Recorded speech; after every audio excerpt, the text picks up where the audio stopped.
নমস্কার বন্ধুরা, আশা করি সবাই খুব ভালো আছেন। স্বাগত লিপিকথায়। আজ শোনাবো হেমেন্দ্র কুমার রায় রচিত গল্প কাপালিকের কবলে। গল্প পাঠ ভালো লাগলে দয়া করে গল্পের শেষে একটি লাইক দিতে ভুলবেন না। আর যে সকল শ্রোতা বন্ধুরা এখনও চ্যানেলটিকে সাবস্ক্রাইব করেননি, গল্প পাঠ ভালো লেগে থাকলে দয়া করে চ্যানেলটি সাবস্ক্রাইব করে নেবেন। শুরু করছি গল্প কাপালিকের কবলে। সেদিন সকালবেলা প্রখ্যাত রহস্য সন্ধানী জয়ন্ত আর মানিক বসে বসে সেদিনের খবরের কাগজ পড়ছিল। প্রতিদিনের খবরের কাগজ একান্তভাবে মন দিয়ে পাঠ করা জয়ন্তর দীর্ঘদিনের অভ্যাস। তাছাড়া তেমন কোনো প্রয়োজনীয় খবর দেখলে সে সেই অংশটুকু কেটে আটকে রেখে দেয় তার সংগ্রহের খাতায়। দুজনে কাগজের বিভিন্ন পাতা তন্ন তন্ন করে খুঁজে ফেলল। জয়ন্ত বললে, দূর, সেই সব একঘেয়ে খবর। কে ডান্ডা মেরে কার মাথা ফাটালো, কে ছোড়া দেখিয়ে টাকা নিয়ে পালালো, এসব তো অতি সাধারণ কেস, কিন্তু তেমন জটিল বা জবরদস্ত কেস একটাও চোখে পড়ছে না। এমন সময় বাইরের বারান্দায় ভারী পায়ের শব্দ শুনে জয়ন্ত বললে, মানিক, সুন্দরবাবু আসছেন, হরিকে বলো চা ও প্রাতরাশির ব্যবস্থা করতে। মানিক উঠে গেল ভেতরে। একটু পরেই সুন্দরবাবুর প্রবেশ। ভারী কণ্ঠে বললেন, কি হে জয়ন্ত, শরীর ভালো তো? জয়ন্ত হেসে বললে, আমার শরীর তো চট করে খারাপ হবার নয়, তবিয়ত ঠিক রাখার জন্য সাধনা করতে হয়। যখন কাজ থাকে না তখন দেহের তোয়াজ করি। সুন্দরবাবু হেসে বললেন, সে তো জানি ভায়া, তা একটা বিশেষ কাজে তোমার কাছে আসতে হলো। জয়ন্ত জানে পুলিশ অফিসার সুন্দরবাবু বিশেষ কাজ ছাড়া তার কাছে আসেন না, তাই সে হেসে বলল, কাজ ছাড়া যে আপনি আসেন না তা তো জানি। সুন্দরবাবু শুধু বললেন, এমন সময় মানিকের সঙ্গে হরি প্রবেশ করল ঘরে প্রাতরাশ নিয়ে। জয়ন্ত সেদিকে চেয়ে বলল, নিন সুন্দরবাবু, শুরু করুন। আজকের প্রাতরাশ খুব সামান্য মাত্র। ডিমের poach, chicken sandwich, bread butter, mutton চাপ আর কফি। সুন্দরবাবুর চোখ দুটি সেদিকে পড়েই আনন্দে একেবারে দপ করে জ্বলে উঠল। জয়ন্ত আর মানিক দুজনে যা খেলো তিনি একাই তার দ্বিগুণের বেশি উদরসাদ করলেন। গোটা 6 পোচ, 6 পিস ব্রেড বাটার, 6খানা স্যান্ডউইচ আর 4টি মাটন চপ খেয়ে পর পর 2 কাপ কফি পান করলেন সুন্দরবাবু। তারপর একটা ঢেকুর তুলে বললেন,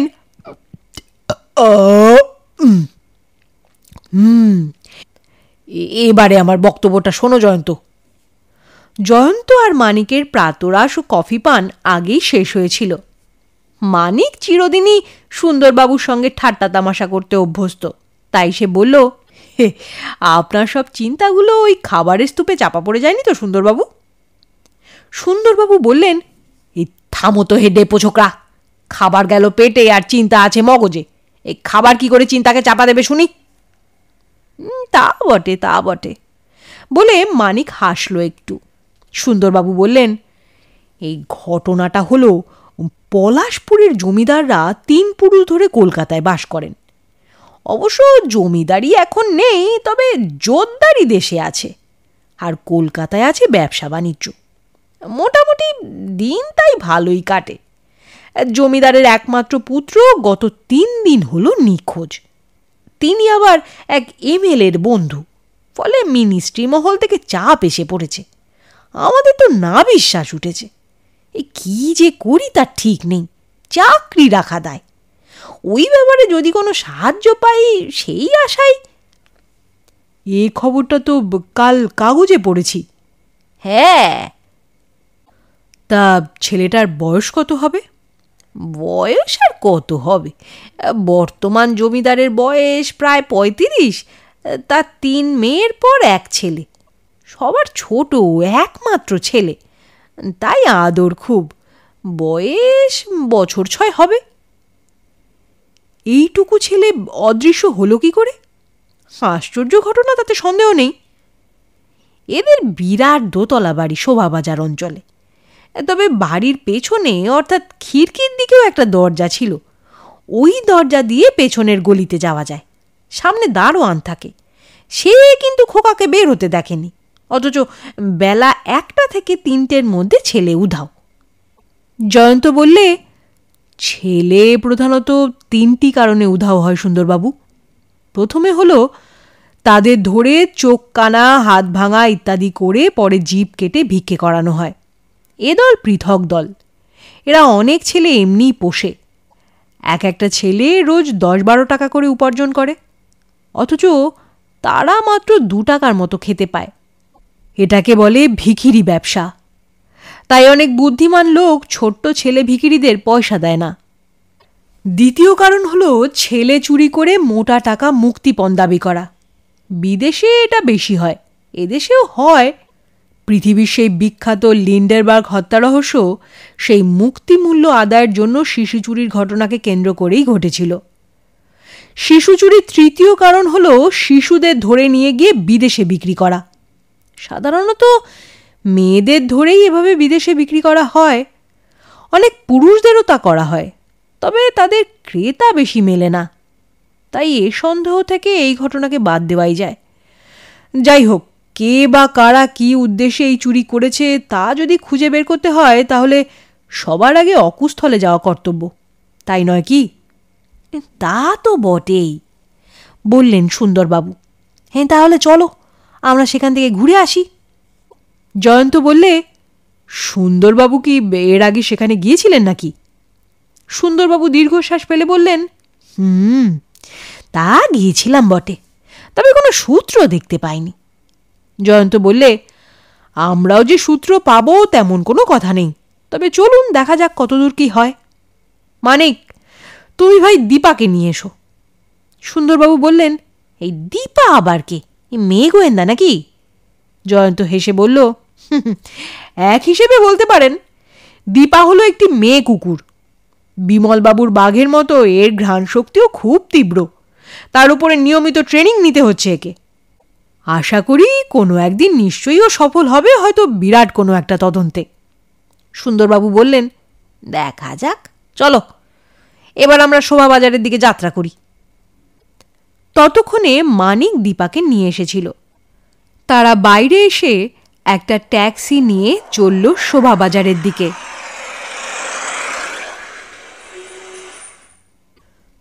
শোভাবাজারের রাজবাড়ি দোতলা হলেও আকারে তা বিরাট। 2টি তলা মিলিয়ে 22খানা ঘর। বোঝা যায় এককালে এরা বিরাট ধনী ছিলেন। বর্তমানে সেই অর্থের গৌরব না থাকলেও অবশ্য দারিদ্র্যের মধ্যে যে এরা পড়েননি তা বেশ বোঝা যায়। বর্তমানে যিনি স্টেটের মালিক, সেই বীরেন্দ্র নারায়ণ এসে সুন্দরবাবুকে অভ্যর্থনা করলেন। জয়ন্ত বা মানিককে তিনি চেনেন না, যেহেতু তাদের গায়ে কোনো রকম ইউনিফর্ম ছিল না। সুন্দরবাবুই পরিচয় করিয়ে দিলেন সবার সঙ্গে। পরিচয় পেয়ে বীরেন্দ্র নারায়ণ খুশি হলেন। যে ঘরে বসে কথা হচ্ছিল তার সামনে দেখা গেল বিরাট একটা চিত্র। চারপাশে এই বংশের পূর্বপুরুষের চিত্র। কিন্তু সামনে একটা বিরাট সন্ন্যাসীর চিত্র কেন? সন্ন্যাসীটি কে? জয়ন্তর কথাটা মনে হলো। সে বললে, বীরেনবাবু, আমি কয়েকটা প্রশ্ন করব আপনাকে, আশা করি সঠিক উত্তর দেবেন। নিশ্চয়ই।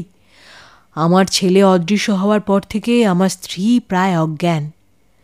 যদি সত্বর তাকে খুঁজে বের করতে না পারেন তবে তার জীবনও সংশয় হবে। বুঝেছি। তা এবার বলুন, কি জানতে চান? আপনার ছেলে কবে অদৃশ্য হয়? পরশুদিন বেলা 2টো নাগাদ। সে কোথায় ছিল? সে তার ঘরে ঘুমিয়েছিল। আমার স্ত্রী নানা সাংসারিক কাজে ব্যস্ত ছিল। প্রায় বেলা 12টা নাগাদ আমি তাকে দেখে অফিসে যাই। বাড়ির সামনে দিয়ে সে বের হয়নি। পেছনের দরজা, মানে খিড়কির দরজা খোলা দেখা যায়। তাতে মনে হয় ওই পথ দিয়েই বের হয়েছিল। বেলা প্রায় 1টা নাগাদ আমার স্ত্রীর দাসী তাকে ঘরে দেখেছিল। তারপরে বেলা 3টেতে এসে তাকে আর দেখতে পায়নি। ঠিক আছে, এবার বলুন তো, কাউকে সন্দেহ হয়? না, সন্দেহ কাউকে হয় না, কারণ আমার বংশের মধ্যে আমি একমাত্র সন্তান। আমার ছেলে নরেন্দ্র হলো আমার একমাত্র পুত্র সন্তান, উত্তরাধিকারীর ব্যাপারে। আচ্ছা, আপনার ঘরে ওই বিরাট যে ছবিটি আছে, ওটি কার ছবি? গলায় রুদ্রাক্ষ মালা, তেজস্বী পুরুষ। উনি আমাদের গুরুদেব। উনি তান্ত্রিক, বিরাট সন্ন্যাসী, তবে বর্তমানে জীবিত নেই। তার প্রধান শিষ্য আছেন আমাদের গুরুদাদা। তিনি থাকেন ও সাধনা করেন পলাশপুরের শ্মশানে। তিনিও তন্ত্র সাধনা করেন। আচ্ছা, কেউ কখনো আপনাকে ভয় দেখিয়ে চিঠি লিখেছে? কীরকম? যেমন এই এত টাকা চাই, না হলে ক্ষতি হবে। না না, টাকা যে বর্তমানে আমাদের বিশেষ নেই তা সকলেই জানে, তাই এটা নিরর্থক প্রশ্ন জয়ন্তবাবু। আচ্ছা আচ্ছা, আপনাদের গুরুদেবের প্রধান শিষ্য কি এখানে কখনো এসেছেন? বলেন কি, আমার ছেলে নরেন্দ্র অদৃশ্য হওয়ার মাত্র 2 দিন আগেও তিনি আসেন। তিনি নরেন্দ্রকে একটি মূল্যবান মালা উপহার দেন, রুদ্রাক্ষ মালা। সেটা ড্রয়ারে আছে, সেখানে একবার দেখবেন কি? নিশ্চয়ই। বীরেন্দ্র নারায়ণ তক্ষুনি উঠে গিয়ে মালাটা এনে জয়ন্তর হাতে দিলেন। সুন্দরবাবু ঠাট্টা করে বললেন, জয়ন্ত, তুমি কি শেষে মালা জপ করতে শুরু করে দেবে নাকি? জয়ন্ত বললে, না না, তা নয়, দেখুনি না। জয়ন্ত মালাটা দীপার নাকের কাছে ধরল। দীপা 2-1বার সেটা শুকেই গলা থেকে একটা শব্দ করল। জয়ন্ত বীরেনবাবুকে বললে, আচ্ছা, আপনাদের খিড়কির দরজাটা একবার দেখাতে পারেন? নিশ্চয়ই, আসুন আমার সঙ্গে। জয়ন্ত সদলে খিড়কির দরজাতে গিয়ে দাঁড়ালো। দীপা এক মনে সেখানকার মাটি শুকতে লাগল। জয়ন্ত বললে, বীরেনবাবু, এদিকে লোকজন তো বিশেষ আসে না, তাই না? ঠিক বলেছেন জয়ন্তবাবু। এদিকে দীপা মাটি শুকতে শুকতে এগিয়ে চলল। তাকে বাধা দিল জয়ন্ত, চেন টেনে ধরল। দীপা জোরে চিৎকার করে উঠল, ভো ভো করে। জয়ন্ত ফিরে এলো তার বাড়িতে। সঙ্গে সুন্দরবাবু ছিলেন। জয়ন্ত বললে, সুন্দরবাবু, কেসটা খুব খারাপ বলে মনে হচ্ছে আমার। কেন? কারণ হলো, ছেলে চুরি সম্পর্কে যে 3টি বিষয়ের কথা আমি আগে বলেছিলাম, তার সঙ্গে এটি মিলছে না মোটেই। সুন্দরবাবু বললেন, তাহলে ব্যাপারটা কি বলো তো? দীপার মালা শোঁকা থেকে বুঝতে পারেননি? কিছুটা আন্দাজ করেছি ভায়া। মনে হয় ওই মালাটা যে দিয়েছে তার গায়ের গন্ধ দীপা মালাতে পেয়েছে, আর ওই খিড়কির দরজাতে সেই গন্ধের রেশ পেয়েছে পায়ের ছাপে। তার মানে যে তান্ত্রিক গুরুভাই মালাটা দিয়েছিল সেই সেদিন লুকিয়ে খিড়কিতে এসেছিল। সুন্দরবাবু বললেন, তাহলে ওই তান্ত্রিক গুরুভাইটিরই ছেলেটিকে চুরি করা সম্ভব। কিন্তু তাতে তার লাভ কি? লাভ বিরাট। সেটা পার্থিব লাভ নয়, বলা যেতে পারে পরমার্থিক লাভের একটা কুসংস্কারপূর্ণ ধারণা। সেটা কিরকম? অনেক তান্ত্রিক, কাপালিক প্রভৃতি ভূত প্রেত বা তালবেতালে সিদ্ধ হয়, জানেন তো? এই সিদ্ধি তারা সত্যি লাভ করে কিনা তা বলা কঠিন। তাদের সিদ্ধি লাভটা যে তপ দ্বারা বা অন্য কোনো পথে হয় তাও সঠিক বলা চলে না। তবু আজও সেই ধারণার বশবর্তী হয়ে অনেক তান্ত্রিক, কাপালিক প্রভৃতিরা নরবলি দেয়। তবে কেউ স্বেচ্ছায় নিজের ছেলেকে বলি দেয় না। তাই তারা অনেক সময় ভালো সুলক্ষণযুক্ত নিখুঁত ছেলে পেলে তাদের চুরি করে। সুন্দরবাবু বললেন, সর্বনাশ! তাহলে কি এতক্ষণে তাকে বলি দেওয়া হয়ে গেছে? আমার মনে হয় তা হয়নি। সেটা তুমি কি করে বলছো? জয়ন্ত বললে, দেখুন সুন্দরবাবু, অনুমান বলে একটা কথা আছে, জানেন তো? যদি গোয়েন্দার অনুমান শক্তি প্রখর না হয় তবে সে সফলতা পায় না, বুঝলেন? সেটা আমি মানি, তা ব্যাপারটা কি বলো তো জয়ন্ত? কি করে তুমি বলছো যে নরেন্দ্র এখনো বেঁচে আছে? দেখুন, এই সব কাপালিকেরা সাধনা করে অমাবস্যায়, কারণ অমাবস্যাতে না হলে সিদ্ধি লাভ হয় না। তাছাড়া কতগুলি বিশেষ অমাবস্যা আছে, যেমন এ মাসে হচ্ছে ভাদ্র মাসের অমাবস্যা।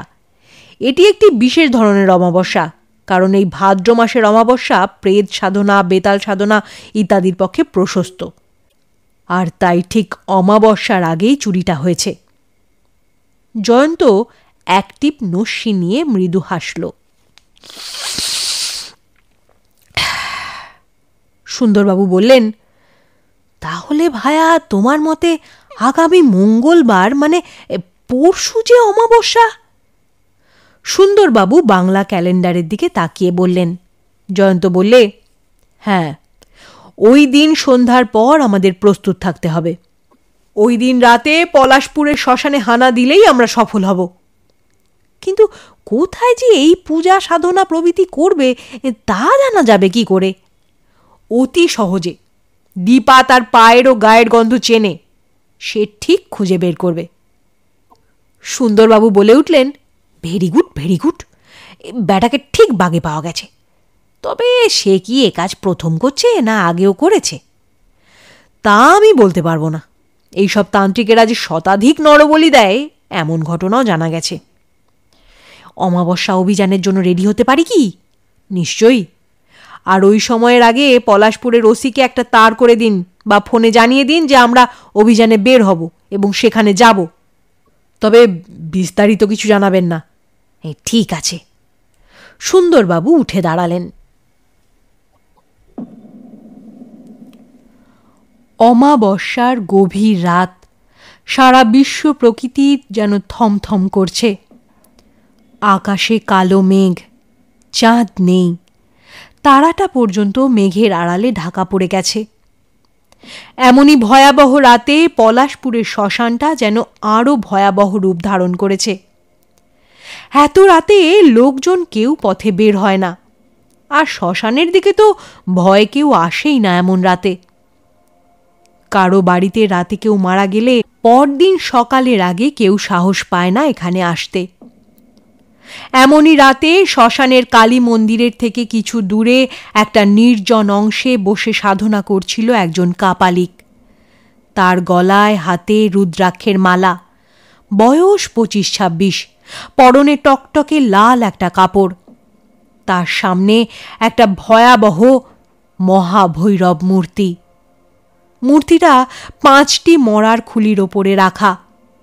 তার সামনে আর একটা বড় মরার খুলি, তার কপালে সিঁদুর লাগানো। মাঝে মাঝে সে একটা মরার খুলির পাত্র থেকে কারণ পান করছে। চোখ দুটো তার টকটকে লাল। তার পাশে একটা মৃতদেহ পড়ে আছে, বোধহয় শ্মশান থেকে মৃতদেহটা টেনে এনেছে। অন্য পাশে একটা পায়রা, একটা মুরগি, একটা কালো পাঁঠা বাঁধা। তার পাশে হাত পা বাঁধা অবস্থায় আছে একটা ছেলে। তার দুটি চোখে আতঙ্ক ফুটে উঠেছে। মাঝে মাঝে সে মা মা বলে কাঁদছে। এত রাত্রে এই নির্জন শ্মশানে যে কেউ আসবে না এ বিষয়ে কাপালিক নিশ্চিন্ত। তাই সে ওই শিশুর কান্না নিয়ে মাথায় ঘামাচ্ছে না। তার সামনে একটা আগুন জ্বলছে। মাঝে মাঝে সে আগুনে ফুল, বেলপাতা, ঘি প্রভৃতি আহুতি দিচ্ছে এবং উচ্চস্বরে কি সব মন্ত্রপাঠ করে চলেছে। অবশেষে এক সময় মন্ত্রপাঠ শেষ হলো। কাপালিক উঠে গিয়ে পায়রাটা টেনে নিল, তার ডানার বাঁধন কেটে দিল। তারপর মন্ত্র পড়ে তার পাশে রাখা খাঁড়াটা দিয়ে এক কোপে তার মাথাটা কেটে ফেলল। কাটা মাথাটা সে ফেলে দিল আগুনের মধ্যে। তারপর ওই পায়রার রক্ত কয়েক ফোঁটা সে ফেলে দিল পাশের মরাটার মুখে। তারপর আরও কিছুক্ষণ মন্ত্র পড়ে সে মুরগিটাও টেনে নিল। ততক্ষণে আগুনে পায়রার মাথাটা পুড়ে গেছে। এবার ওই একইভাবে এক কোপে মুরগিটাকে কেটে ফেলল। তার মাথাটাও সে জ্বলন্ত আগুনে ফেলে দিল। সঙ্গে সঙ্গে মন্ত্র পড়ে কিছুটা মুরগির রক্ত ঢেলে দিল মরাটার মুখে। এইসব ভয়ানক কাণ্ড দেখে পাশে বসে থাকা বালকটি ভীষণ ভয় পেয়ে গেল। সে তার বাঁধন থেকে মুক্তি পাওয়ার জন্যে প্রাণপণে চেষ্টা করল, তবে বাঁধন খুলতে পারল না সে। তখন সে উচ্চ কণ্ঠে মা মা বলে কাঁদতে লাগলো, কিন্তু সেই করুণ কান্নাতেও কাপালিকের হৃদয় গলল না এতটুকু। যথারীতি মুরগি বলির পর টেনে নিল পাঁঠাটা, কিন্তু ঠিক এমনি সময় ঘটে গেল একটা অঘটন। এমন একটা ঘটনার জন্যে কাপালিক তৈরি ছিল না। সে চেয়ে দেখতে পেল তার সামনে টর্চ হাতে দুজন লোক, তার পেছনে আরও চারজন। সামনে একটা কুকুর মাটি শুঁকতে শুঁকতে আসছে। কাপালিক চমকে উঠল। দুজনের হাতে পিস্তল, দুজনের হাতে বন্দুক। তারা হলো জমিদার বীরেন্দ্র নারায়ণ, জয়ন্ত, সুন্দরবাবু, মানিক, থানার ওসি আর একজন কনস্টেবল। বীরেন্দ্র নারায়ণ সবার পেছনে ছিল, তাই কাপালিক অন্ধকারে তাকে দেখতে পায়নি। ওসি এগিয়ে গিয়ে বলল, মাথার ওপরে হাত তোলো, নরবলি দেওয়ার চেষ্টা করার অপরাধে তোমাকে অ্যারেস্ট করলাম। কাপালিক হুঙ্কার দিয়ে উঠল, শয়তানের দল, আমার পবিত্র সাধনায় ব্যাঘাত সৃষ্টি করতে এসেছিস বলে সে খাঁড়াটা হাতে তুলে নিল। নিয়েই হুঙ্কার দিয়ে উঠল সে। এমন সময় জয়ন্ত এগিয়ে গেল। তার পিস্তলের একটা গুলি কাপালিকের পায়ে লাগতেই সে পড়ে গেল। জয়ন্ত বললে, পুলিশের সঙ্গে লড়াই করতে যেও না, মারা পড়বে। এমন সময় এগিয়ে এলেন বীরেনবাবু। ততক্ষণে ওসি গিয়ে নরেন্দ্রর হাতে পায়ের বাঁধন কেটে দিয়েছিল। বীরেনবাবু ছেলেকে বুকে তুলে নিলেন। নরেন্দ্র কাঁদতে লাগল। বীরেন্দ্রবাবু কাপালিককে বললেন, ছি ছি ছি, তুমি কি না আমার গুরু ভাই হয়ে আমার ছেলেকে নরবলি দিতে গিয়েছিলে? আমাদের গুরুদেব এমন শিক্ষা কখনো দেননি। তিনি জপ তপ পূজার পথে যেতে বলেছেন। তুমি কি মনে করো খুব সহজেই সিদ্ধি লাভ করবে এইসব করে? তুমি নরাধম, পাষণ্ড। কাপালিকের চোখ দুটো জ্বলছিল যেন, কিন্তু সে জানে যে সে নিরুপায়, তার মুক্তি সম্ভব নয়। তাছাড়া সে হাতে নাতে ধরা পড়েছে, তার বিচার হবেই, আর বিচারে অন্তত 7 বছর ঘানি ঘোরাতে হবে। ওসি জয়ন্তর দিকে চেয়ে বলল, আপনি এই কেসে হাত দিলেন বলেই এমন হাতে নাতে শয়তানকে ধরা সম্ভব হলো, তা না হলে এই নিরীহ শিশুর যে কি দশা হতো। বীরেনবাবু বললেন, জয়ন্তবাবু বলুন বলুন, কি পুরস্কার চান আপনি? আমি যে কোনো পরিমাণ অর্থ। জয়ন্ত হেসে বললে, অর্থ টর্থ আমি চাই নে বীরেনবাবু, আমি যে আপনার ছেলেকে রক্ষা করতে পারলাম এই আমার আনন্দ। কাপালিক বুঝল জয়ন্তর জন্যই সে ধরা পড়ে গেছে। সে তার জ্বলন্ত দৃষ্টিতে জয়ন্তর দিকে তাকিয়ে বললে, তোমার সর্বনাশ হবে। জয়ন্ত তাচ্ছিল্যভাবে মৃদু হাসল, কোনো উত্তর দিল না।